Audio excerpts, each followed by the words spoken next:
Exodus chapter 32.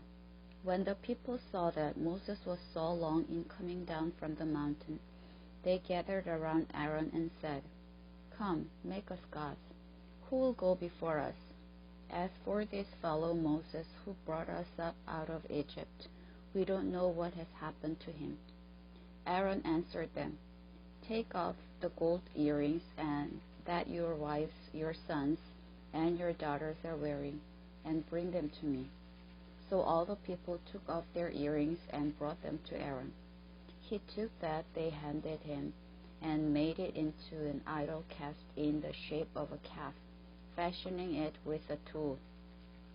Then they said, "These are your gods, O Israel, who brought you up out of Egypt." Then Aaron saw this.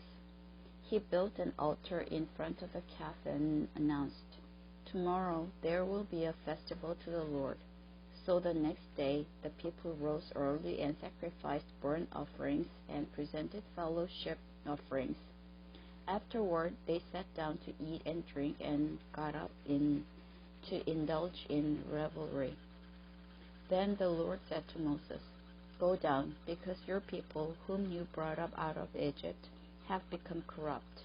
They have been quick to turn away from what I commanded them, and have made themselves an idol cast in the shape of a calf. They have bowed down to it and sacrificed to it, and have said, 'These are your gods, O Israel, who brought you up out of Egypt.' I have seen these people," the Lord said to Moses, "and they are a stiff-necked people. Now leave me alone, so that my anger may burn against them, and that I may destroy them. Then I will make you into a great nation." But Moses sought the favor of the Lord his God. "O Lord," he said, "why should your anger burn against your people, whom you brought out of Egypt with great power and a mighty hand?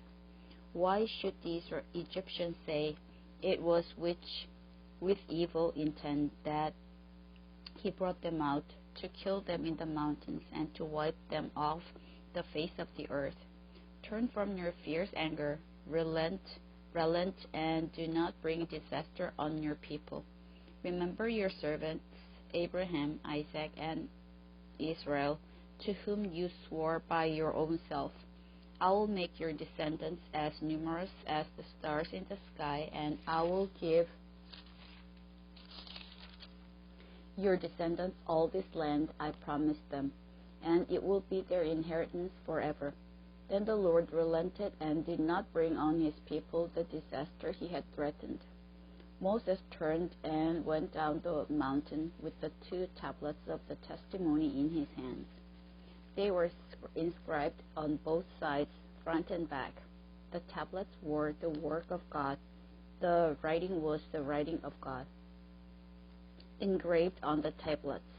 When Joshua heard the noise of the people shouting, he said to Moses, "There is a sound of war in the camp." Moses replied, "It is not the sound of victory. It is not the sound of defeat. It is the sound of singing that I hear."